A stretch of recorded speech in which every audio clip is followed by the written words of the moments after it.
in a little bit here. First, I want to welcome everyone who's here. We got a lot of stakeholders, a lot of people of interest, and this is going to be good. We're going to take us on a journey. I also definitely want to thank the Rotary Club and the Rotary Board. It's allowing us to be here. I am a Rotarian, been for many years, but Rotary's all the community leaders and thought leaders and people of good hearts. So this is a great place to introduce what we're doing. What I'm going to be doing is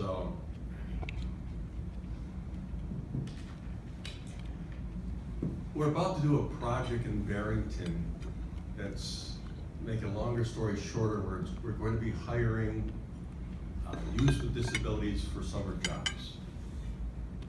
And what we're about to go through today is a history of how we got to where we are and what we're going to be doing. The reason I bring this up is I grew up in a small rural town in upstate New York, just south of Rochester, the Genesee Valley. And every year, about 14, 15 Rotary clubs got together. They sponsored summer camp, 1-week camp for children with disabilities. At that time we called them handicap. And I was a counselor there every year. Boys, girls, 8 years to 14, and we put them all together and gave them the time of their lives. It was a time of our life too. To say it was impactful was an understatement. A lot of funny stories. I think the most trying thing I heard about before was when the camp nurse looked at me and said, "Wait, let me get this straight. You're teaching axemanship to the two people who are hemophiliacs." Okay, let's go with it. And everyone's together for we had the whole gamut. 50 years ago, it comes full circle today. What we're going to be doing is Randy Lewis, who you hear more about. Randy is from Barrington, and he wrote this book, No Greatness Without Goodness. And I'm going to read a few excerpts from this book here about what he achieved in his leadership role at Walgreens. And that's what we're going to start everything we're doing in Barrington about. Reading the very first part of it.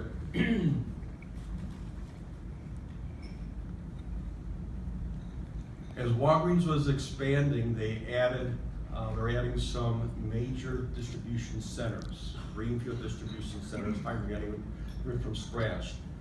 And we were going to staff 1/3 of the workforce with people who have disabilities, many of whom had never been offered a job. People with mental disabilities such as autism and cognitive delays, people with physical disabilities such as cerebral palsy, epilepsy, spinal cord injuries, and missing limbs. We were going to pay them the same as people without disabilities, have them perform the same jobs, and hold them to the same standards. We offer full benefits and full-time employment, taking hundreds of people off the welfare rolls. And they achieved this. Thousands of people were hired ultimately. The importance of a job. Charity wasn't what people like my son, oh, by the way, Randy's son, Austin, is autistic, and that is the basis of a lot of his love and his personal journey working with people with disabilities. And everything he did said, what would I do for Austin? So anyway, charity wasn't what people like my son really needed. They needed jobs. Only a job could give them a place in this world. As long as they were dependent on others, they would be considered second-class citizens.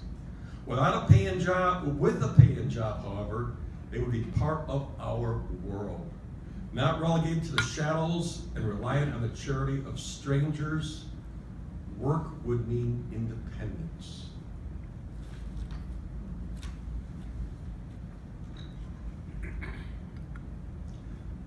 As Randy did his research, there were many places that hired people with disabilities, not enough, but they would typically group them together in various work groups and work pods.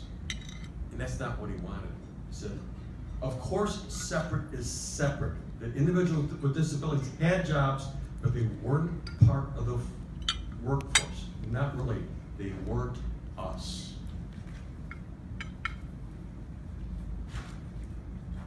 So, I mean, I got a lot of Randyisms here. And Randy's going to share them with you. But so, I've known Randy for over 10 years. We go to the same church and all that. And I've known of him, but I'll say the last few months, basically since the Cubs were in the playoffs, I got to know Randy and Kay. And what's not in the book, as we're talking about, because I've heard him speak in the past, he said the #1 predictor of who would be successful as an adult with disabilities being hired, the #1 predictor was not the disability or their education or economic or whatever. The #1 predictor was they had a summer job as a kid. Mm-hmm. So as Randy and I are talking between innings or whatever, so what are you going to do about it? Why not in Barrington? Okay, why not in Barrington? So then when Randy retired from Walgreens, and by the way, what he achieved at Walgreens, he's been a consultant. He got Best Buy to do the same thing. He got Myers to do the same thing. He got Lowe's to do the same thing. He got other people throughout the entire place to do the same thing and make a point of hiring adults with disabilities, not the kids. As an expert that's been a speaker and in fact even met the Pope recently, going to Italy and other places. But he learned about a program in Sarnia, Canada that's been around for 20 years, sort of hidden away in Ontario, where they have a summer program. And this 51,000 population place hires 100 kids a year. 100 kids a year to give them summer jobs. Okay, Randy, so what do we do now? So anyway, this project has evolved quickly.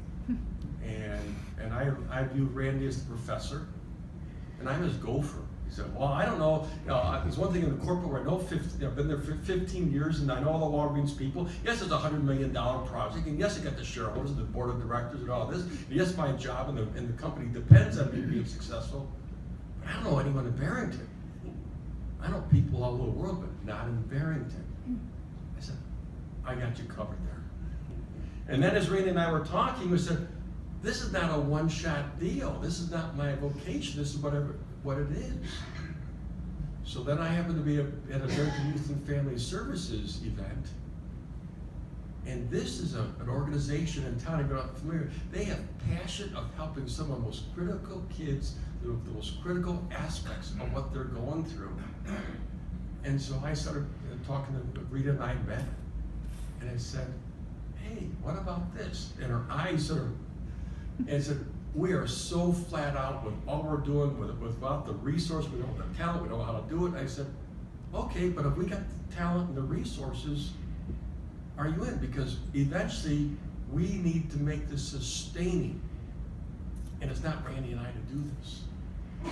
And so Rita and Scott were there, and we had to go before their board who said yes and no and all that. And finally they said, okay, we're in.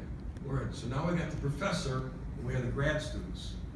So now we're going to be going and evolving this to figure this thing out in Barrington.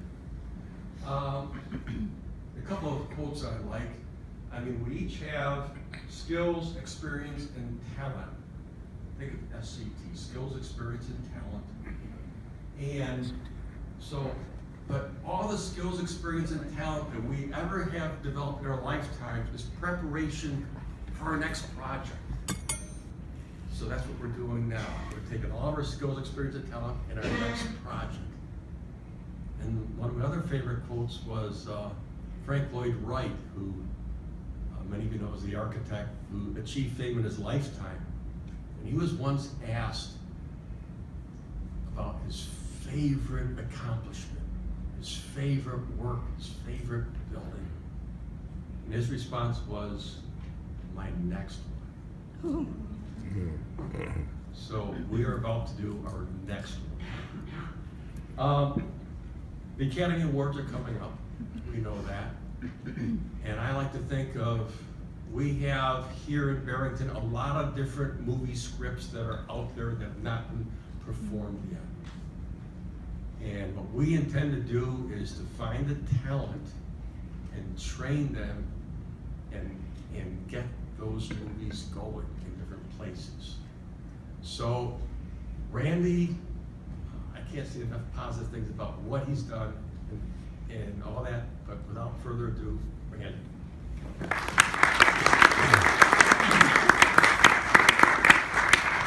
Thank you.